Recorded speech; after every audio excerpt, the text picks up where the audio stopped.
सुप्रभात विद्यार्थी मित्रों विषय गुजराती विषयांक संधि અને તેના પ્રકારો વિદ્યાર્થી મિત્રો આના પહેલાના જે વિડિયોઝમાં આપણે સ્વર સંધિ અને વ્યંજન સંધિના ઘણા બધા નિયમો જોઈ ચૂક્યા છે આના પછી આપણે વ્યંજન સંધિ અને વિસર્ગ સંધિના જે કેટલાક નિયમો બાકી છે તેના વિશે માહિતી મેળવીશું મારું નામ છે માસ્ટર મોહમ્મદ હુસૈન તો વિદ્યાર્થી મિત્રો અત્યારે જે આપણે નિયમો શીખીશું તે વ્યંજન સંધિના છે અને વ્યંજન સંધિમાં આપણે આના પહેલા પણ ઘણા બધા નિયમો જોયા છે હવે આપણે જે નિયમો જોઈશું તે પણ વ્યંજન સંધિના છે તો નિયમ પહેલો એવો છે કે પ્રથમ પદના અંતે મ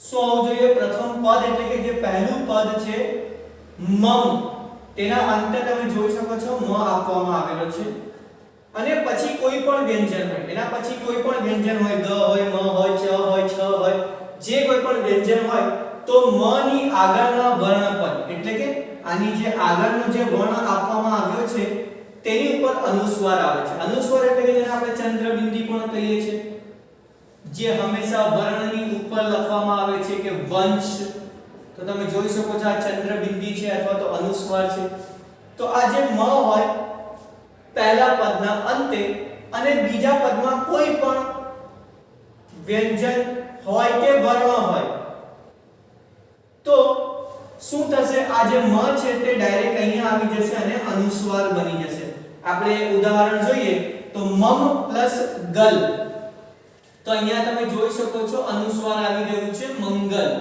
શું બની ગયું મંગલ તેવું જ અહીંયા આપણે સમ પ્લસ ગમ તો આ મ છે પાછળ કોઈ પણ વ્યંજન હોય તો મ નો અનુસ્વાર સ ની ઉપર આવે તો તમે જોઈ શકો છો સંગમ એવું જ અહીંયા આપવામાં છે સમ પ્લસ દેશ તો સમ મ છે દે છે કોઈ પણ વ્યંજન હોય કે વર્ણ હોય ચાલશે તો મ નો અનુસ્વાર સ ની ઉપર લાગશે તો સંદેશ સંપૂર્ણ તો સમ પ્લસ પૂર્ણ જો અહીંયા સાથે આપવામાં આવ્યું છે ઉપર અનુસ્વાર છે આપણે એને તોડવાનું છે તો અહીંયા તૂટશે ઠીક છે તો સ અને મ આવશે કેમ મ આવશે કારણ કે ઉપર અનુસ્વાર છે જ્યારે છૂટો થશે તો તે મ બનશે અને પાછળ જે કોઈ પણ વર્ણ હોય તે પૂર્ણ તમારે લગાવી દેવાનો છે સેમ અહીંયા જ કરવાનું છે સંયોગ તો અનુસ્વાર હટાવવાનો છે તો સમ આવી જશે અને યોગ પાછળનો જે શબ્દ છે તે તમારે લખી દેવાનો છે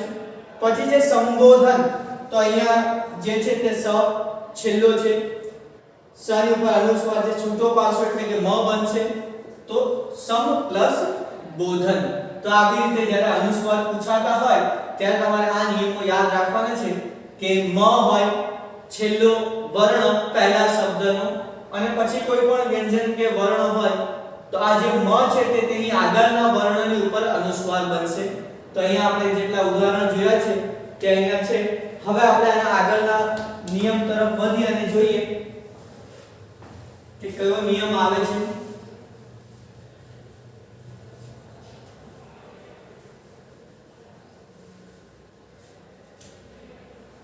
હવે જે આપણી પાસે બીજો નિયમ છે વ્યંજનનો તે આપણે જોઈએ કે શબ્દને છેડે મ કે ન આપવામાં આવ્યો હોય અને તેના પછી સ્વર હોય શું હોય ખાસ યાદ રાખવાનું છે સ્વર તો સ્વર તેમાં ભળી જાય છે જો ધારો કે મ પછી અ આપવામાં આવ્યો છે અથવા તો ન પછી મોટી ઈ આપવામાં આવી છે તો શું થશે બંને મળી જશે તો આ મ પ્લસ અ થાય તો મ થાય અને ન પ્લસ ઈ થાય તો ની થાય તો એવી રીતે અહીંયા પણ થશે જોઈએ આપણે સમ મ આપવામાં આવ્યું છે પહેલા શબ્દના છેલ્લા વર્ણમાં પ્લસ ઈક્ષા ઈક્ષામાં તમે જોઈ શકો છો ઈ સ્વર આપવામાં આવ્યો છે તો આવી રીતે આ બંને જ્યારે મળશે તો શું થશે સમીક્ષા તમે જોઈ શકો છો અહીંયા મ ને ઈ ની માત્રા લગાવી દેવામાં આવી છે તો આવી રીતે તમારે જોડવાનું છે કે મ કે ન હોય અહીંયા અને એના પછી કોઈ પણ સ્વર હોય તો તે સ્વર અહીંયા મ ની અંદર ભળી જશે મળી જશે આપણે બીજું ઉદાહરણ સમ પ્લસ રુદ્ધ આ છે સ્વર તો એને આપણે કેવી રીતે જોડવાનું છે તો સમૃદ્ધ તમે જોઈ શકો છો અહીંયા રૂ ની માત્રા જે કંઈ પણ છે તે એડ કરી દેવામાં આવ્યું છે. અન પ્લસ અભ્યાસ ન આપવામાં આવ્યો છે, અ આપવામાં આવ્યો છે, બંને ભળશે તો પણ ન જ રહેશે, તો અનભ્યાસ. પછી છે અન પ્લસ ઉપયોગી, ન છે, ઉ સ્વર આપવામાં આવ્યો છે, બંને જોડાઈ જશે તો શું બનશે? અનુપયોગી. સમ પ્લસ આહાર, અહીંયા મ છે, અહીંયા આ સ્વર વાપરવામાં આવ્યો છે, તે બંને ભળશે તો માં બનશે, તો અહીંયા થાય છે સમાહાર.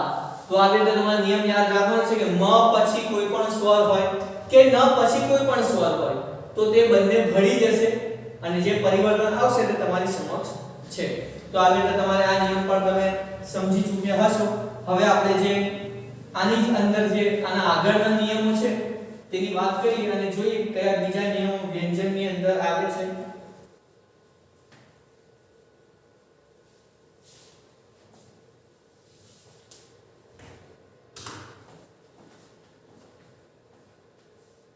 ત પછી ચ કે છ હોય, પહેલા વર્ણમાં શું હોવો જોઈએ?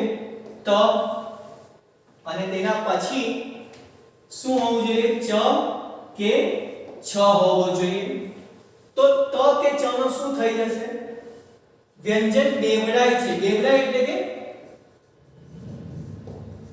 બે વાર બોલાય છે.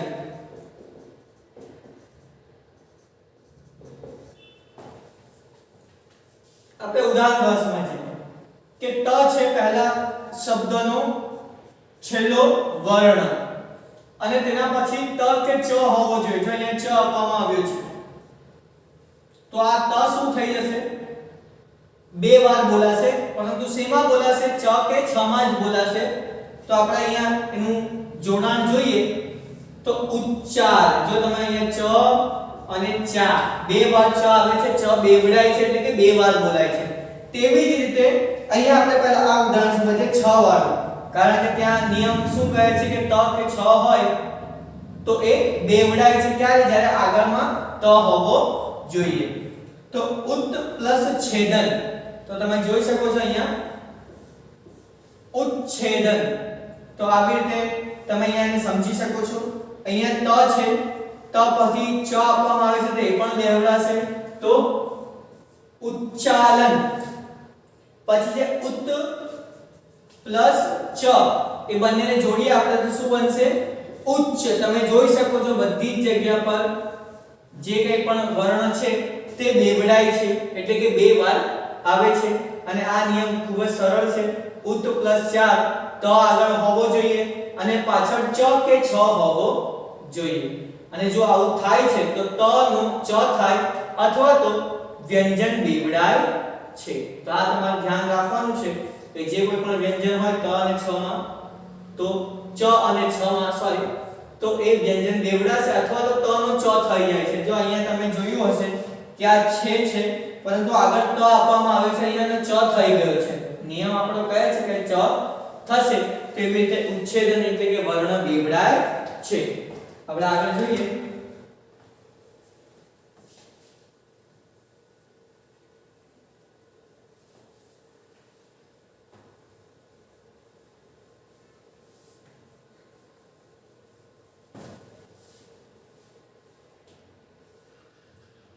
આ નિયમ થોડોક સમજવાની કોશિશ કરજો. ત કે દ પછી પહેલા વર્ણમાં ત કે દ હોવો જોઈએ, પછી એટલે કે બીજા વર્ણમાં લ જ કે ડ આવે. પહેલા વર્ણમાં ત કે દ હોય અને બીજા જે ભાગ છે તેનો પહેલો વર્ણ શું હોવો જોઈએ? લ જ કે ડ. તો ત કે દ નો આનું શું બનશે એ આપણે જોવાનું છે. લ જ ડ થાય છે અથવા તો વ્યંજન બેવડાય છે એટલે કે બે વાર ઉચ્ચારાય છે. જે આપણે આગળનો નિયમ જોયો તેવો જ નિયમ છે આની અંદર, પરંતુ આની અંદર એવું થાય છે કે લ જ ડ તે જ વર્ણ બે વાર બોલાઈ જાય છે જ્યારે ત કે દ પહેલા ભાગમાં હોય ત્યારે. આપણે નિયમ દ્વારા સમજીએ અને ઉદાહરણ દ્વારા. અહીંયા ત આપવામાં આવ્યો છે, લ પણ છે, ઉત પ્લસ લેખ. તો આવું થાય છે કે પહેલા ભાગમાં છેલ્લો અક્ષર ત હોય અને અને બીજા ભાગમાં પહેલો અક્ષર લ હોય તો વ્યંજન બેવડાય છે. કયો વ્યંજન? પાછળનો જ વ્યંજન બેવડાય છે. તો આ બેને આપણે જોડીએ તો શું બને છે? ઉલ્લેખ. તમે જોઈ શકો છો લ અડધો છે અને લ બીજો લ આખો છે. તો તેને લખીએ ત્યારે તે કેવી રીતે લખાય છે? ઉલ્લેખ. તમે જોઈ શકો છો નિયમમાં જ્યારે જોડીએ છીએ આપણે ત્યારે ડબલ બેવડાય છે. અહીંયા આવે છે ઉત પ્લસ લાસ તો વ્યંજન ફરીથી બેવડાશે ઉલ્લાસ. તમે જોઈ શકો છો તત પ્લસ લીન. જો અહીંયા લ છે અહીંયા ત આપવામાં આવ્યો છે નિયમ અનુસાર બેવડાશે તો તલ્લીન. તમે જોઈ શકો છો અહીંયા પત પ્લસ લવ. લ છે આગળ ત છે તો શું બની જશે? પલ્લવ. પછી છે ઉદ પ્લસ જ્વલ. તમે જોઈ શકો છો દ પણ આપવામાં આવ્યો છે અને ત પણ આપવામાં આવે છે. અહીંયા દ આપવામાં આવે છે પાછળ લ તો હતો પહેલા હવે જ પણ આવી ગયો છે તો ઉત પ્લસ જ્વલ તો દ નો શું બની જશે? જ બની જશે અથવા તો જે જ વ્યંજન છે તે બેવડાશે તો ઉજ્જવલ. તમે જોઈ શકો છો અહીંયા વ્યંજન બેવડાય છે. ઉત પ્લસ જડ તો અહીંયા પણ સેમ એવું થશે કે વ્યંજન બેવડાય છે. તો જ્યાં પણ પહેલા ભાગમાં ક કે દ હોય અને બીજા ભાગમાં લ જ કે ડ હોય તો તે લ જ ડ શું થશે? બે વાર બોલાશે. શેની જગ્યા પર? ત કે દ ની જગ્યા પર. તો આ પણ જે એકદમ સરળ નિયમ છે તમારો તે અહીંયા પૂર્ણ થાય છે. આગળ આપણે જોઈએ કે આગળ કયા નિયમો અથવા તો કયો પ્રકાર સંધિનો આપણે શીખીએ.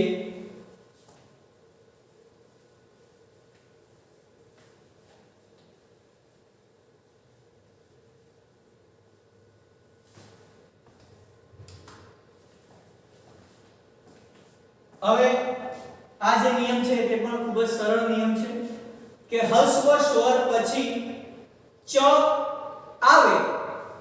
હસ્વ સ્વર પછી ચ આવે તો ચ નો શું થશે? ચ અને છ.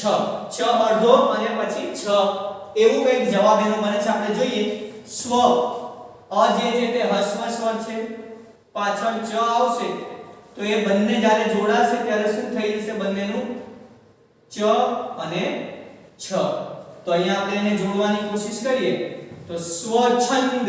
તમે જોઈ શકો છો અહીંયા વ અને ચ અથવા તો ચ આવી ગયો છે.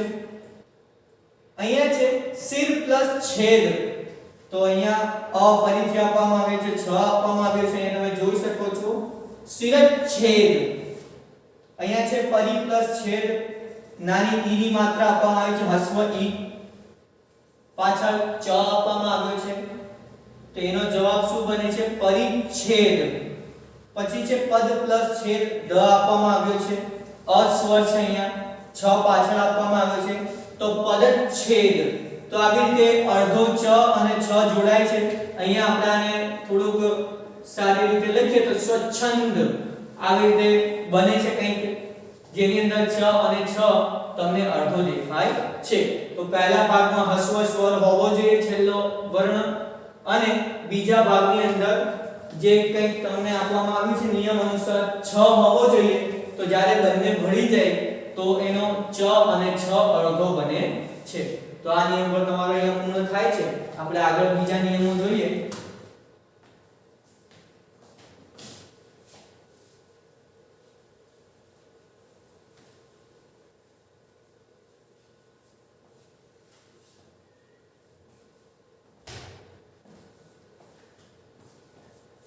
ત થ દ કે ધ શું હોવું જોઈએ? ત થ દ અને ઘ.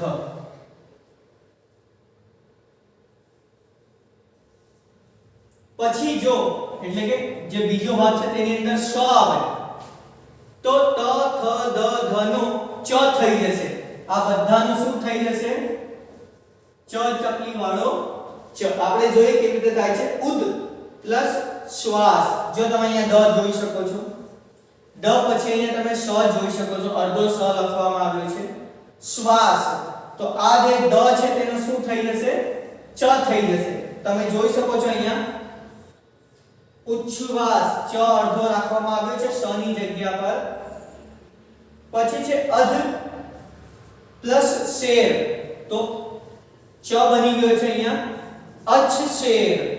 તો આવી રીતે તમે ખૂબ જ સરળ નિયમ છે આ કે ત થ દ પછી સ હોય તો એ સ નું શું બની જશે? આ જે સ છે તેનો ચ બનશે, પરંતુ બનશે શેની ઉપર? આ ચાર વર્ણની ઉપર. એ જે સ છે તે સ નો સ એવી જ રીતે રહેવો જોઈએ. તો અહીંયા તમારો આ નિયમ પર પૂર્ણ થાય છે. હવે જે આના આગળના નિયમો છે તેની તરફ આપણે જોઈએ.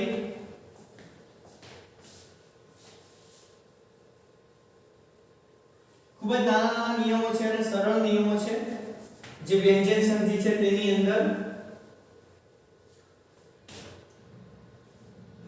પાછળ ટ કે ઠ હોય એટલે કે અહીંયા આગળ શું ચાલે છે તે આપણે પછી જોઈશું, પરંતુ પાછળ શું હોવું જોઈએ? ટ કે ઠ હોય તો સ થાય, પરંતુ શેનો સ થાય? સ હોય અને સ પછી ટ કે ઠ હોય તો આ સ આવો બની જાય છે. આપણે જોઈએ નિયમ અનુસાર ધનુષ પ્લસ ટંકાર. અહીંયા સ છે, અહીંયા ટ છે, તો તે બંનેને મળાવીશું તો શું બનશે? ધનુષ ટંકાર. જો અહીંયા તમે જોઈ શકો છો સ બદલાઈ ગયો છે, ષટકોણ વાળો સ આવી ગયો છે. નિસ પ્લસ સ્થૂર. અહીંયા સ છે, અહીંયા ઠ આપવામાં આવ્યો છે, એ બંનેનો જવાબ શું બનશે? નિષ્ઠુર. તો તમે જોઈ શકો છો કે સ હોવો જોઈએ પહેલા ભાગમાં, બીજા ભાગમાં ટ કે થ હોય તો તે બંને મળશે. તો આ જે સ છે તેનું શું બની જશે? શ ષટકોણ વાળો સ. તો આ નિયમ જે છે તે પણ તમારો અહીંયા પૂર્ણ થાય છે. હવે આપણે આગળ જોઈએ.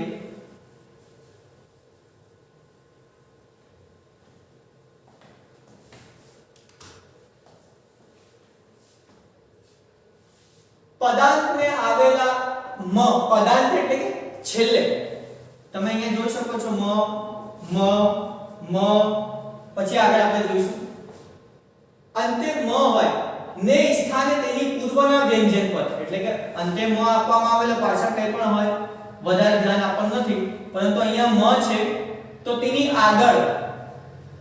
આગળનો જે પૂર્વનો વ્યંજન હોવો જોઈએ તે વ્યંજનની ઉપર શું આવી જશે?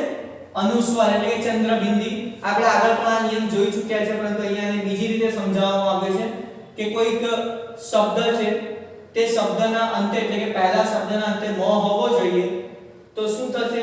મ ની પહેલા જે વ્યંજન છે તે વ્યંજનની ઉપર શું આવી જશે? અનુસ્વાર આવી જશે. અહીંયા તમે જો સમ પ્લસ તાપ તો સંતાપ. જો એની પૂર્વ જે સ આપવામાં આવે છે સ ની ઉપર અનુસ્વાર આવી ગયું છે. સમ પ્લસ મોહક તો સમમોહક. અહીંયા પણ સ ની ઉપર અનુસ્વાર આવી ગયો છે. સમ પ્લસ તોષ તો સંતોષ. તેની ઉપર પહેલાથી જ સ ની ઉપર અનુસ્વાર આપણે જોડીએ ત્યારે આવું થાય છે. હવે આપણને પહેલાથી જોડી દેવામાં આપ્યું છે કે સંસાર, તો સ ની ઉપર જે અનુસ્વાર છે ત્યાં મારો પહેલો ભાગ બને છે તો સમ પ્લસ સાર. પછી છે સંહાર, તો અહીંયા પણ સ ની ઉપર અનુસ્વાર છે ત્યાં મારો પહેલો ભાગ બનશે તો સમ પ્લસ હાર. અહીંયા પણ મ આવે છે.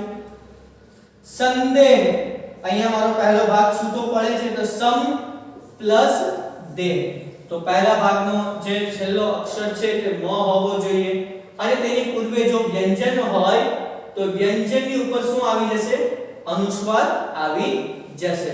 તો આ જે નિયમ છે સરળ નિયમ છે તે પણ અનુસ્વાર વાળો અહીંયા તમારો જે છે તે પૂર્ણ થાય છે. હવે આપણે આગળ સમજીએ.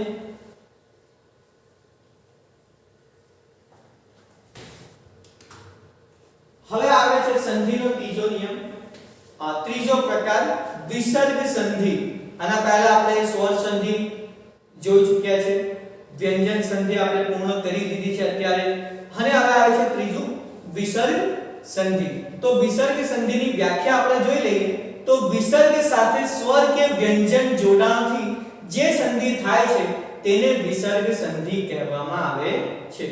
આપણે આગળ સ્વરની વ્યાખ્યા છે તો સ્વર સાથે સ્વર હોય, વ્યંજનની વ્યાખ્યા આપણે જોઈ તો વ્યંજન સાથે સ્વર અથવા તો સ્વર સાથે વ્યંજન અથવા તો વ્યંજન સાથે વ્યંજન જોડાય ત્યારે જે સંધિ બને છે તેને આપણે વ્યંજન સંધિ કહીએ છીએ. તો તો વિસર્ગ સંધિમાં શું હોય છે કે વિસર્ગની સાથે સ્વર કે વ્યંજન જે કંઈ પણ હોય તે જોડાય તે પ્રક્રિયાને આપણે વિસર્ગ સંધિ કહીએ છીએ. હવે આપણે આના ખૂબ જ ઓછા નિયમો છે આપણી પાસે, તો તેની તરફ પ્રયાણ કરી અને જોઈએ કે પહેલો નિયમ શું કહે છે. તો વિસર્ગ પહેલા અ અને વિસર્ગ પછી ઘોષ વ્યંજન હોય તો વિસર્ગનો ઓ થાય છે. પહેલા જે કંઈ પણ હોય તેની અંદર આવો વિસર્ગ હોય અને તેના પછી કોઈ પણ ઘોષ વ્યંજન હોય તો જ્યારે આ બંને મળે છે વિસર્ગ અને ઘોષ વ્યંજન તો એનો જવાબ શું બનશે? ઓ. આપણે ઉદાહરણ દ્વારા સમજીએ. સર પ્લસ વર્ગ. અહીંયા તમે જોઈ શકો છો વિસર્ગ આપવામાં આવ્યો છે, વિસર્ગ પછી વ આપવામાં આવ્યો છે જે ઘોષ વ્યંજન છે. આપણે આગળ એક કોષ્ટક જોયું હતું જેની અંદર લખેલું છે કયા ઘોષ વ્યંજનો છે અને કયા અઘોષ વ્યંજનો છે. એકવાર તમે જોઈને પછી વિડિયો સમજવાની કોશિશ કરજો. તો વ આપવામાં આવ્યો છે તો વ નો જે કંઈ પણ વિસર્ગ છે અહીંયા વિસર્ગની જગ્યા પર શું આવી જશે? ઓ ની માત્રા આવશે તો સરોવર. તમે જોઈ શકો છો અહીંયા ઓ ની માત્રા લગાવી દેવામાં આવી છે. મન પ્લસ રોગી ઘોષ વ્યંજન છે. અહીંયા વિસર્ગ આપવામાં આવ્યો છે, વિસર્ગનો શું બની જશે? ઓ. તો મનોરોગી. તમે જોઈ શકો છો અહીંયા ઓ ની માત્રા લગાવી દેવામાં આવી છે. યશ પ્લસ દા. અહીંયા વિસર્ગ છે, અહીંયા ઘોષ વ્યંજન છે તો વિસર્ગનો શું બનશે? ઓ બની જશે તો યશોદા. તમે જોઈ શકો છો. હવે આપણી પાસે જોડાયેલા આવેલા છે કે સરોજ. અહીંયા ઓ બને છે તો મારે અહીંયા જ વિસર્ગ આવશે તો સર પછી વિસર્ગ કારણ કે ઓ હટી જશે અને રોજ. પછી છે મનોવિજ્ઞાન તો અહીંયા આવશે મન પ્લસ વિજ્ઞાન તો મનોવિજ્ઞાન. તો આ રીતે તમારો પહેલો નિયમ છે વિસર્ગની સંધિમાં કે પહેલા વિસર્ગ હોવો જોઈએ ને પછી ઘોષ વ્યંજન હોય તો તે વિસર્ગ શેમાં પરિણમે છે? ઓ ની અંદર. આની અંદર આપણે આગળ નિયમો જોઈએ. ખૂબ જ સરળ નિયમો છે વિસર્ગ સંધિના.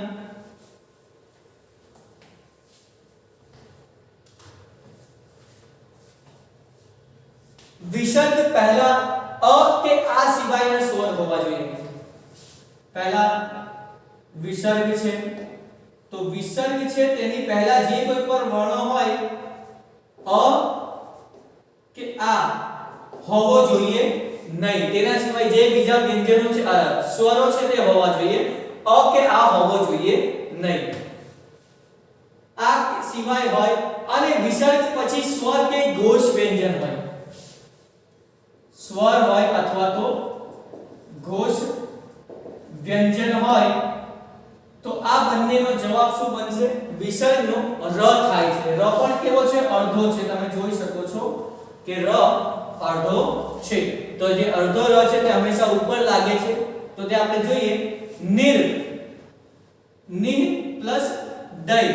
જો તમે અહીંયા વિસર્ગ જોઈ શકો છો નિયમ એવો છે કે અ કે આ સિવાયનો સ્વર હોય આગળ તો અહીંયા ઈ સ્વર આપવામાં આવ્યો છે તો અને પાછળ દ છે જે કોઈક સ્વર કે ઘોષ વ્યંજન હોવો જોઈએ તો અહીંયા ઘોષ વ્યંજન આપવામાં આવ્યો છે. જો આવું બને ત્યારે ર અડધો લાગે છે તો તમે અહીંયા જોઈ શકો છો નિર્દય. દ ની ઉપર અડધા ર ની માત્રા મૂકવામાં આવી છે. નીચે પણ એવું છે આયુ. અહીંયા ઉ સ્વર છે તો આયુ પ્લસ વેદ ઘોષ વ્યંજન છે. અહીંયા બંને મળશે તો ર અડધો થઈ જશે તો આયુર્વેદ. તમે જોઈ શકો છો અહીંયા વે ની અંદર ર ની માત્રા અર્ધી મૂકવામાં આવી છે. ની પ્લસ મળ મ ઘોષ વ્યંજન છે અને અહીંયા વિસર્ગ છે. વિસર્ગ પહેલા ઈ ની માત્રા આપવામાં આવી છે. બંને મળશે તો ર બનશે તો નિર્મળ. એવું છે યજુર્વેદ આપણને સાથે આપી દેવામાં આવ્યું છે. અહીંયા મારો ર બને છે તો યજુ કારણ કે ર ની જગ્યા પર શું આવશે? જે વિસર્ગ છે તે આવશે અને પાછળ વેદ. ધનુર્ધર તો ધનુ પ્લસ ધર. તો આ રીતે તમારે જે વિસર્ગ છે પહેલા હોવો જોઈએ તેની આગળ એટલે કે આ જે વર્ણ હોય તે અ કે આ સિવાયનો સ્વર હોવો જોઈએ. જો આવું થાય છે અને પાછળનો જે પહેલો વર્ણ છે તે કોઈ સ્વર હોવો જોઈએ અથવા તો કોઈક ઘોષ વ્યંજન હોવો જોઈએ. જો આવું થઈ જાય છે તો તમારો જે જવાબ છે તે શું બનશે? ર અડધો એટલે કે ઉપર ર ની માત્રા લાગશે. હવે જે આનો આગળનો નિયમ છે તે આપણે જોઈએ.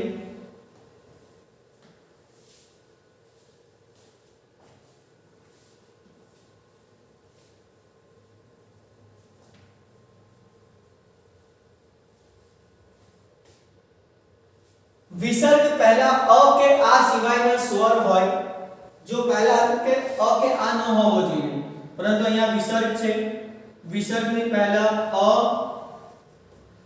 કે આ હોવો જોઈએ અને વિસર્ગ પછી ર આવે. વિસર્ગની પછી શું આવવું જોઈએ? ર આવવું જોઈએ. તો વિસર્ગનો લોપ થાય છે. લોપ થઈ જવો એટલે કે છુપાઈ જવો. તો આ જે વિસર્ગ છે તે લોપ થઈ જાય છે અને આગળનો સ્વર દીર્ઘ બની જાય છે, એટલે કે તેની માત્રા બદલાઈ જાય છે. જે હસ્વ હોય ઈ ની માત્રા તે શું બની જાય છે? દીર્ઘ બની જાય છે.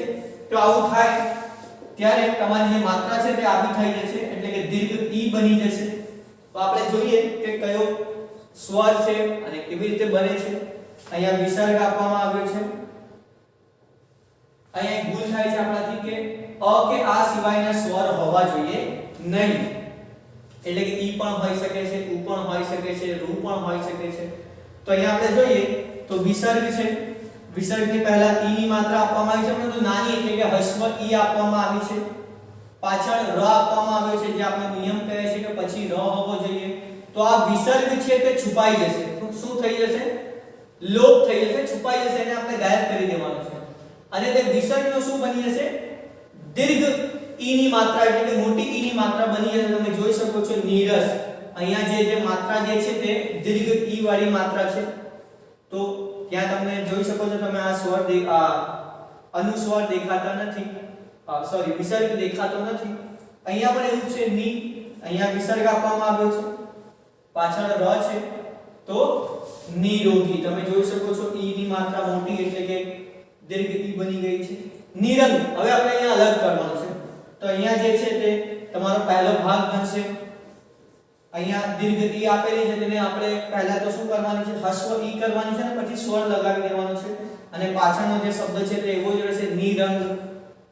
નીરવ અહીંયા પણ એવું જ કરવાનું છે. તમારે પહેલા તો જે દીર્ઘ ઈ છે તેને તમારે કન્વર્ટ કરવાનું છે નાની ઈ એટલે કે હસ્વ ઈ માં, પછી સ્વર, અને પાછળનો જે શબ્દ છે તે એવો જ રહેશે. તો નિયમ એવું કહે છે કે અ કે આ સિવાયનો સ્વર હોવો જોઈએ વિસર્ગ પહેલા અને પછી ર હોવો જોઈએ. જો આવું થાય છે તો તમારો જે વિસર્ગ છે તે ગાયબ થઈ જાય, લોપ કરી દેવાનો છે. અને જે આગળ ઈ ની માત્રા આપવામાં આવી છે નાની ઈ ની, તેને આપણે શેમાં બનાવવાનું છે? મોટી ઈ એટલે કે દીર્ઘ ઈ માં બનાવવાનું છે. તો અહીંયા તમારો આ જે નિયમ છે તે પણ પૂર્ણ થાય છે. હવે આપણે આની અંદર આગળના જે નિયમો છે તે જોઈએ.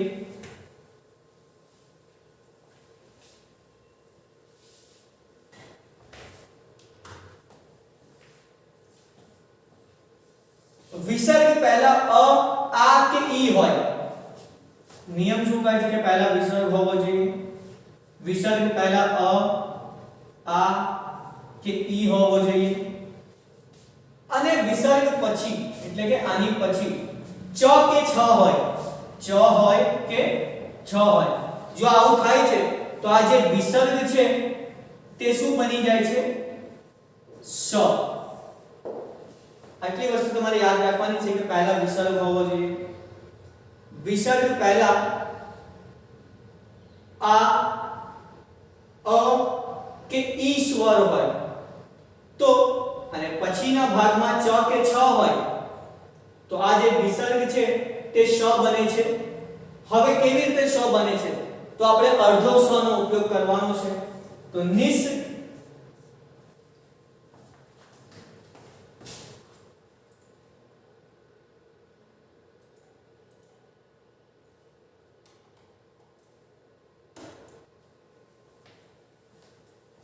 અહીંયા તમે જોઈ શકો છો વિસર્ગ છે, વિસર્ગની પહેલા નાની ઈ ની માત્રા આપવામાં આવી છે. અહીંયા છે ચિત્ત. જે નિયમ કહે છે કે ચ કે છ હોવો જોઈએ, તો અહીંયા ચ આપવામાં આવ્યો છે. જો આવું થાય છે તો આ વિસર્ગનો શું બનશે? સ બનશે, પરંતુ સ કેવો બનશે? અડધો વાળો સ, જો આવો હોય છે તે. તો તમે જોઈ શકો છો નિશ્ચિંત, તો અહીંયા અડધો સ વાપરવામાં આવે છે. હરી, અહીંયા વિસર્ગ છે, ઈ ની માત્રા આપવામાં આવી છે, પાછળ ચ છે, બંને જોડાશે તો આ વિસર્ગનો શું બની જશે? આયરો અડધો સ. તો હરીશચંદ્ર ની અંદર તમે જોઈ શકો તો હરીશ, તો સ અડધો વાપરવામાં આવ્યો છે. તપશ્ચર્યા અથવા તપસ્યા જેને આપણે કહીએ છીએ, તો અહીંયા તમારો ભાગ બને છે. તો આ સ છે, આ સ નો પહેલા આપણે શું બનાવવાનું છે? વિસર્ગ બનાવવાનો છે. તો તપ પછી તમે જોઈ શકો છો વિસર્ગ અને પાછળનો શબ્દ જે છે તેવો તમારો રહેવો જોઈએ. તો વિસર્ગ હોવો જોઈએ. વિસર્ગ પહેલા અ, આ કે ઈ હોવા જોઈએ સ્વરમાં, અને પછી ચ કે છ હોવા જોઈએ. જો આટલું થાય છે તો આ વિસર્ગ શેમાં પરિણમે છે? સ માં, પરંતુ સ કેવો હોવો જોઈએ? અડધો સ હોવો જોઈએ. તો તમે ઉદાહરણ જોઈ શકો છો. હવે આની આગળના જે નિયમો છે તે આપણે જોઈએ.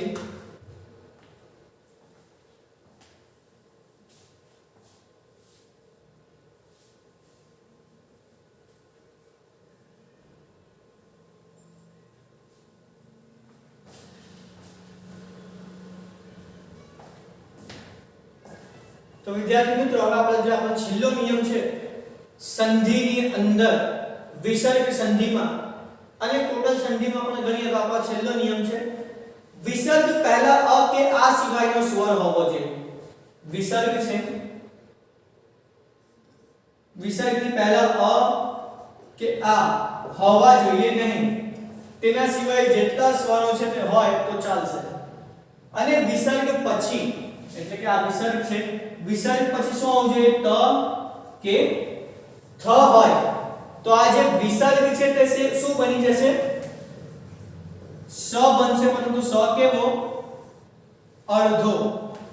આપણે જોઈએ નિયમ અનુસાર સમજવાની કોશિશ કરીએ ઉદાહરણને. તો વિસર્ગ છે, વિસર્ગની પહેલા ઈ સ્વર વાપરવામાં આવ્યો છે અને પાછળ ત આપવામાં આવ્યો છે. જો આટલું થઈ ગયું તો આ જે છે તે શેમાં બનશે? સ માં બનશે.